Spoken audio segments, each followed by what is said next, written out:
러시아와 한국 너무나도 연관성이 없어 보이는 두 나라. 1990년대부터 내려온 오래된 역사가 있었단 걸 알고 계셨나요? 푸틴의 독재. 공산국가라는 너무 이질적인 이 두 나라가 어떻게 형제 같은 나라가 됐는지 이야기 한번 들어보시죠. 저는 세르게이 안드로프예요.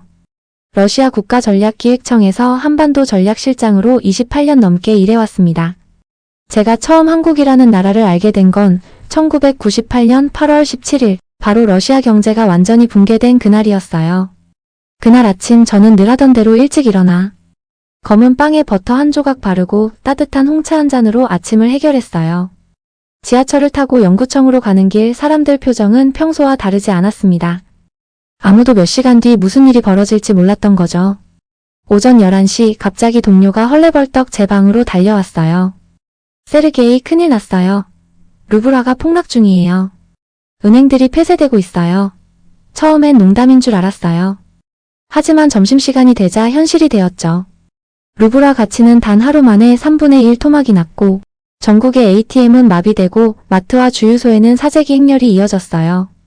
저녁에 집에 돌아갔더니 아내는 울고 있었어요.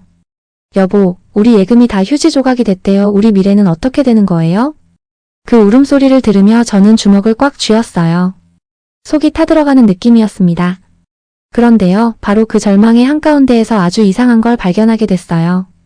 다른 나라 기업들이 하나둘 짐을 싸서 떠나는 와중에도 딱 한 나라만은 러시아를 떠나지 않았습니다. 바로 대한민국이었어요.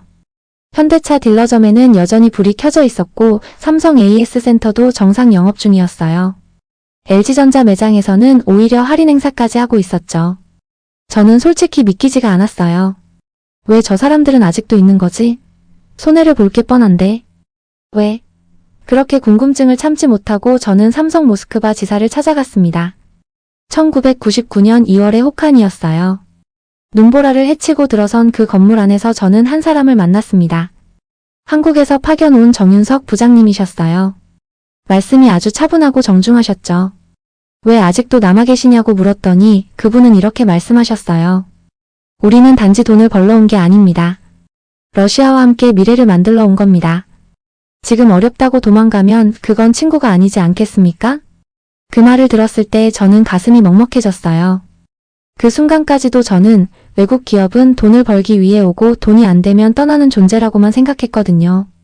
그런데 한국은 달랐어요. 진심으로 러시아를 믿고 함께하겠다고 말해주는 나라였어요. 그날 저녁 저는 아내에게 말했어요. 여보, 한국 사람들 정말 다른 것 같아. 우리를 진짜로 믿고 있는 것 같아. 그리고 이 말은 단지 감정이 아니라 저희 가족의 인생을 바꾸는 시작이 되었습니다. 1999년 겨울 러시아는 아직도 깊은 경제 침체 속에 있었어요. 은행은 믿을 수 없었고 물가는 하늘을 찔렀습니다. 저희 가정도 마찬가지였습니다. 아내는 그때도 일을 구하지 못한 채 집에서 버티고 있었고 저는 연구소에서 급여가 몇 달째 밀린 상황이었죠. 그러던 중 아주 뜻밖의 소식을 들었어요. 여보, 나 임신한 것 같아. 순간 너무 기뻤어요. 하지만 동시에 걱정이 몰려왔습니다. 지금 같은 상황에서 아이를 잘 키울 수 있을까? 아내는 임신 초기부터 있덧이 너무 심했어요. 물조차 제대로 넘기지 못하고 하루에 10번 넘게 토하더라고요. 병원에서는 그냥 흔한 초기 증상이라고 했지만 저희는 너무 불안했어요. 아무리 좋은 걸 사주려고 해도 형편이 안 되는 게 제일 괴로웠습니다. 그러던 어느 날 아내가 말했어요. 달콤한 게 좀 먹고 싶어. 저는 마트로 달려가 온갖 과자랑 초콜릿을 샀습니다. 러시아 전통 쿠키, 독일산 초콜릿, 프랑스 과자까지 다 샀죠. 그런데 하나같이 냄새만 맡고도 구토를 하더라고요. 절망이 밀려왔어요. 도대체 뭘 어떻게 해줘야 하지? 그러다 마트 한켠에서 이국적인 느낌의 상품 진열대를 발견했어요. 그 위엔 낯선 글씨가 적힌 빨간 상자가 있었죠. 바로 한국의 초코파이였습니다. 포장이 이상하게 따뜻해 보였어요. 솔직히 별 기대 없이 샀습니다. 이것도 안 되면 어쩔 수 없지 하는 마음으로요. 그런데 집에 돌아가서 그 초코파이를 아내 앞에 내놓자 놀라운 일이 벌어졌습니다. 아내가 포장지를 조심스럽게 뜯고 한 입 먹었는데 미소를 지은 거예요. 그리고는 처음으로 말했습니다. 이거 맛있어. 부담도 안 되고 달콤하고 이상하게 먹고 나니까 속이 편해. 그 순간 저도 모르게 눈물이 핑 돌았어요. 그렇게 아내는 그날부터 매일 아침 저녁으로 초코파이 하나씩을 먹기 시작했어요. 그리고는 뱃속 아기에게 말을 걸듯 이렇게 말했어요. 아가야, 이거 엄마가 가장 좋아하는 간식이야. 한국에서 왔대. 너도 이 맛 좋아하지? 그 말을 들을 때마다 저도 뭉클했어요.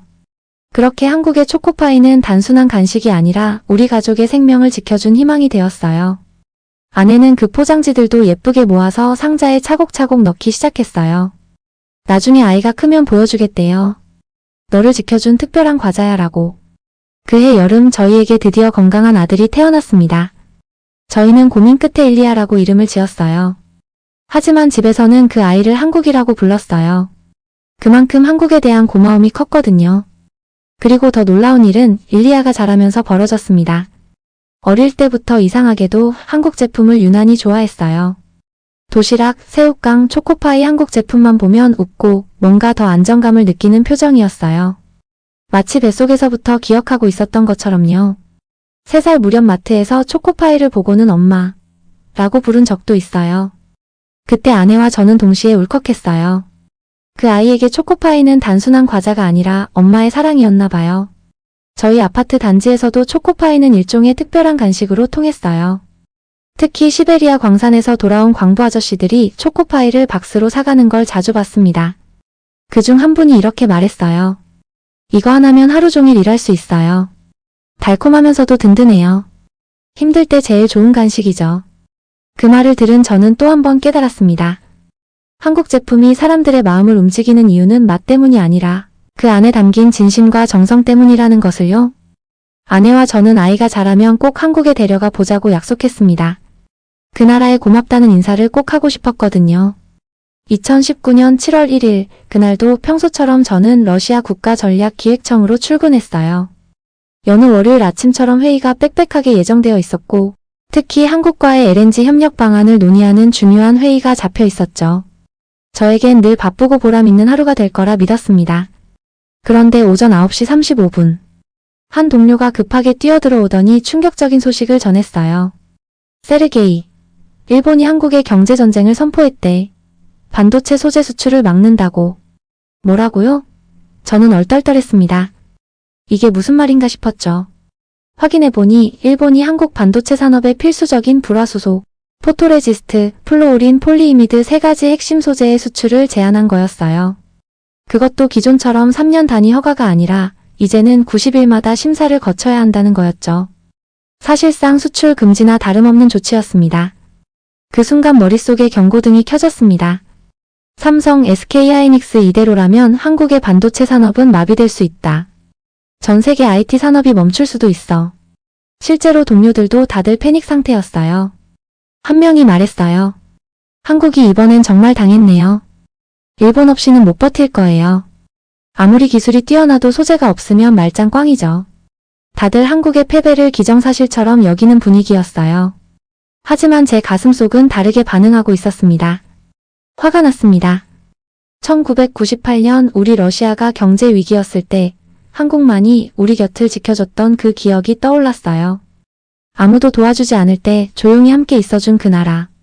그런 한국이 지금 일본의 교활한 전략에 고립되고 있다는 생각에 분노가 치밀었어요. 그래서 저는 점심시간에 조심스럽게 부서장님께 말씀드렸어요. 혹시 한국을 도울 방법이 없을까요? 우리도 불화수소 생산 기술은 있지 않습니까? 부서장님은 깊은 한숨을 쉬시더니 이렇게 말했어요. 기술은 있지. 그런데 순도가 문제야. 반도체용 고순도 불화수소는 우리도 일본에 의존해왔어. 우리가 쓰는 건 산업용이지 반도체용은 아니지. 저는 고개를 끄덕이며 물러섰지만 마음은 포기할 수 없었어요. 그날 저녁 집에 돌아와서 아들 일리아에게 이야기를 꺼냈습니다.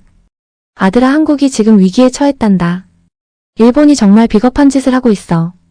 일리아는 대학에서 한국어를 전공하고 있었어요. 한국에 대해 누구보다 잘 알고 있었죠. 그러더니 망설임 없이 말했어요. 아빠, 우리가 뭔가 해봐야 하지 않아요? 한국은 우리 가족에게 너무 소중한 나라잖아요. 그 말을 들은 저는 결심했습니다. 내가 할 수 있는 선에서 한국을 돕자. 그날 밤 저는 밤새도록 자료를 뒤졌어요. 러시아 화학산업의 불화수소 순도 개선 가능성, 투자 여건, 제약 조건 등등. 아침 8시 부서장에게 바로 전화를 걸었어요. 저 자료가 준비됐습니다. 오늘 안에 회의하셔야 합니다. 그리고 믿을 수 없는 일이 벌어졌습니다. 정부의 긴급회의가 열렸고 에너지부, 외교부, 산업부, 심지어 크렘린 관계자까지 전부 모인 자리에서 논의는 빠르게 결론으로 이어졌습니다. 에너지부 차관이 먼저 말했어요. 일본의 조치는 단순한 수출 규제가 아닙니다. 국제 질서를 무너뜨리는 경제 테러입니다. 우리는 이런 방식에 반대합니다. 이어 산업부 국장이 발표했습니다. 우리에겐 기술이 있습니다. 순도 향상에 시간이 걸릴 뿐이지 불가능하진 않습니다. 한국을 돕기 위해 필요한 투자는 즉시 승인합니다. 외교부도 적극적이었어요. 지금 한국에 손을 내미는 건 단순한 지원이 아니라 역사적 신뢰를 되갚는 겁니다. 우리가 25년간 받아온 진심에 보답해야 할 때입니다. 그리고 마지막에 크렘린 관계자가 말했어요. 대통령께서도 직접 이 사안을 보고받으셨습니다. 한국은 진정한 친구라고 하셨습니다. 이번만큼은 우리가 먼저 움직여야 합니다. 그렇게 러시아는 공식 발표를 했어요. 한국의 고순도 불화수소를 무조건 제공할 수 있다. 기술 이전도 고려할 수 있다. 조건은 없다. 이건 순수한 우정이다. 저는 울었습니다. 그 어떤 정치적 계산도 없는 진짜 우정이 현실이 된 순간이었어요. 하지만 놀라운 반전이 있었습니다. 한국은 이 제안을 정중하게 거절했습니다. 우리는 스스로 기술을 개발하겠다. 이번 위기를 기회로 삼아 완전한 자립을 이루겠다. 처음엔 솔직히 서운했어요. 우리가 이 정도로 도우려는데 왜? 하지만 곧 이해했습니다. 한국은 누군가에게 기대기보다는 스스로 해결하려는 나라라는 것. 그리고 한국은 해냈습니다. 불과 몇 달 만에 핵심 소재의 국산화를 성공시켰어요. 일본 의존도는 90%에서 30%로 뚝 떨어졌습니다. 세계가 감탄했고 러시아 내부에서도 이런 나라와는 진짜 친구가 돼야 한다는 말이 나왔습니다. 저는 이 순간을 기억합니다. 1998년 그때 우리가 받았던 의리, 이제는 우리가 배워야 할 자주정신으로 돌아왔습니다. 2022년 2월 24일 그날 아침은 평소와 다르게 시작됐어요. 새벽 6시 알람보다 먼저 울린 건 휴대폰 속 뉴스 속보였습니다. 러시아, 우크라이나 특별 군사 작전 개시. 순간 저는 몸이 얼어붙은 듯 멈췄어요. 심장이 거칠게 뛰었고 머릿속에는 하나의 생각만 맴돌았어요. 이제 모든 게 바뀌겠구나. 저는 불이 나게 옷을 입고 연구청으로 향했어요. 지하철 안 평소엔 시끄러운 학생들과 직장인들의 대화도 모두 사라졌고 스마트폰을 들여다보는 사람들 눈에는 충격이 가득했어요. 사무실에 도착하자 공기가 무거웠습니다. 모든 직원이 한마디도 없이 컴퓨터 화면만 바라보고 있었어요. 세르게이, 이제 우리도 고립되는 건가요? 해외 프로젝트 다 끝나는 거겠죠? 이제 누구도 우리랑 거래 안 하겠지. 그날 하루 아무도 목소리를 내지 못했습니다. 그리고 예상대로 며칠도 안 되어 제재 폭탄이 쏟아졌어요. SWIFT 시스템 배제, 항공 금지, 기술 수출 금지, 러시아 은행 자산 동결, 그리고 서방 기업들의 줄줄이 철수 선언. 저는 정말 믿을 수 없었어요. 30년 동안 쌓아온 외교와 협력이 하루아침에 무너지는 순간이었죠. 맥도날드, 스타벅스, 코카콜라, 구글, 마이크로소프트. 저희 아들 릴리아는 울먹이며 말했어요. 아빠, 이제 우리는 완전히 혼자가 된 거예요? 전 세계가 우리를 버린 것 같아요. 그때 저 역시 아무 말도 해줄 수 없었습니다. 외교관 추방, 학술지 논문 거절, 국제회의 배제. 저는 28년간 구축해온 국제 네트워크가 산산조각 나는 걸 지켜봐야 했어요. 그런데 이런 절망 속에서 한 가지 이상한 일이 벌어지기 시작했습니다. 한국만은 달랐어요. 물론 한국도 국제 제재에는 동참했습니다. 하지만 다른 나라와는 뭔가 다른 기류가 있었어요. 1. 무기 지원. 한국은 거절했어요. 미국은 하이마스, 독일은 레오파드 전차, 영국은 미사일, 폴란드는 탱크. 서방 국가들은 하나같이 치명적 무기들을 우크라이나로 보냈습니다. 하지만 한국은 끝까지 비살상 장비만 지원했어요. 방탄복, 응급의약품, 식량은 지원하지만 무기는 제공하지 않는다. 분쟁 당사자에게 치명적 무기를 제공하지 않는 것이 우리의 원칙이다. 미국의 압력에도 불구하고 한국은 단호하게 노라고 말했어요. 그때 저는 머리가 띵해졌어요. 와, 저건 진짜 원칙이다. 2. 외교관 추방? 한국은 하지 않았어요.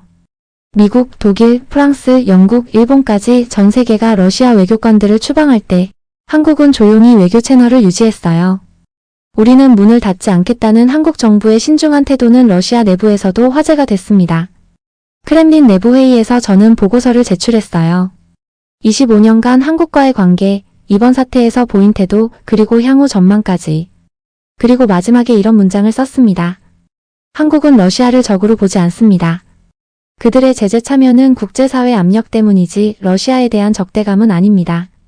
치명적 무기 제공 거부가 그 증거입니다. 보고서를 제출한 지 일주일 후 크렘린에서 연락이 왔습니다. 대통령께서 보고서를 직접 읽고 이렇게 말씀하셨습니다. 한국은 정말 다른 나라다. 그들의 신중함과 원칙은 존중받아야 한다. 한국은 우리의 적이 아니다. 이런 나라와는 반드시 관계를 유지해야 한다. 그날 이후 크렘린 내부의 분위기는 완전히 달라졌어요. 다른 나라들과는 구분해야 한다. 한국은 특별히 관리해야 할 파트너다. 어떤 정치적 논쟁보다 더 명확한 결론이었습니다. 그리고 몇 달 뒤 또 하나의 놀라운 일이 벌어졌습니다. 러시아 외교부가 독도를 한국 영토로 표기하기로 공식 결정한 거예요. 저는 눈을 의심했습니다. 이건 그냥 지도상의 이름 변경이 아니라 정치적 메시지였어요. 우리는 한국을 진정한 파트너로 인정한다. 일본이 아니라 한국과 함께 미래를 만들고 싶다. 그 소식을 들은 아들 일리아는 조용히 말했어요. 아빠, 러시아가 결국 한국을 선택했네요. 감정이 아니라 원칙으로 외교하는 그 나라를요. 그 말에 저는 고개를 끄덕였어요. 맞아요. 한국은 진짜 특별한 나라였어요. 2023년 가을이었어요. 저는 외교부에서 새롭게 의뢰받은 임무를 맡게 됐습니다. 이름하여 러시아 정부의 국제지명 표기 정비 프로젝트. 듣기엔 단순한 행정일이지만 사실은 아주 민감한 작업이었어요. 크림반도, 조지아, 몰도바, 그리고 쿠릴열도. 모두가 분쟁 지역이거나 외교 갈등을 안고 있는 곳들이었거든요. 저는 동아시아 지역을 맡았고 자연히 한국, 일본, 중국 사이의 표기 문제를 다루게 되었죠. 그런데 작업 도중 정말 놀라운 문서를 발견하게 됩니다. 독도가 러시아 외교부 공식 문서에 명확히 한국식 명칭으로 표기되어 있었던 거예요. 저는 순간 의심했어요. 이거 혹시 실무자의 실수인가? 하지만 확인해보니 이건 2019년에 공식 승인된 방침이었고 심지어 외교부 장관이 직접 서명한 결정사항이었어요. 너무 놀라서 저는 그 결정을 내린 당시 동아시아 담당 국장인 세르게프를 찾아가 직접 물었습니다. 국장님, 왜 독도를 한국식 명칭으로 표기한 겁니까? 일본과의 외교 마찰은 괜찮을까요? 그는 단호하게 말했어요. 세르게이, 우리는 역사적 사실을 존중해야 해. 독도는 명백히 한국 영토다. 일본의 주장은 제국주의 시절의 잔재일 뿐이야. 그리고 무엇보다 일본은 항상 이중잣대를 써. 자신들은 쿠릴 열도를 요구하면서 한국의 독도는 부정하지. 그 말을 듣고 저는 고개를 끄덕일 수밖에 없었어요. 그렇군요. 그런데 일본은 미국의 우산 아래 있으니 그들을 거스르긴 어렵지 않나요? 그는 빙긋 웃으며 이렇게 말했습니다. 바로 그래서 우리가 한국과 가까워져야 하는 이유야. 한국은 미국과 동맹을 맺고 있지만 우리와는 독립적인 외교 관계를 유지하고 있어. 일본처럼 미국의 눈치만 보는 나라와는 질적으로 다르지. 저는 그날 이후 하나를 확실히 깨달았어요. 러시아는 이제 한국을 진짜 파트너로 보기 시작했다. 그리고 마침내 2024년 6월 18일 오후 3시 45분. 크렘린궁. 대통령 집무실. 저는 인생에서 가장 긴장된 순간을 맞이하고 있었습니다. 푸틴 대통령이 전 세계 기자들 앞에서 무슨 말을 할지 아무도 예상하지 못했거든요.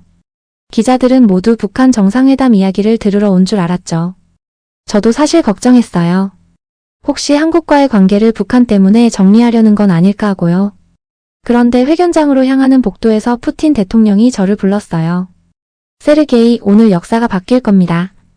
25년 동안 한국이 우리에게 보여준 진심을 이제 세계에 공개할 때예요. 그 순간 저도 눈빛이 바뀌는 걸 느꼈습니다. 아, 오늘은 특별한 날이구나. 그리고 오후 4시 세계의 모든 언론이 모인 자리에서 푸틴 대통령은 예상과 전혀 다른 말로 입을 열었어요. 푸틴의 첫마디. 먼저 한 가지를 말씀드리고 싶습니다. 최근 일부에서 러시아가 북한과 가까워지면서 한국을 등질 것이라는 추측이 있습니다. 하지만 이는 완전히 잘못된 생각입니다. 한국은 우리의 적이 아닙니다. 한국은 우리의 소중한 친구입니다. 순간 회견장은 숨소리조차 들리지 않을 정도로 정적이 흘렀어요. 전 세계 기자들이 지금 무슨 말을 들은 거지? 하는 얼굴이었죠. 그리고 대통령의 말은 계속됐습니다. 한국은 미국과 유럽의 압력에도 불구하고 우크라이나에 공격 무기를 제공하지 않았습니다. 자신들의 원칙을 지킨 겁니다. 그 원칙, 그 신중함, 그 자주성.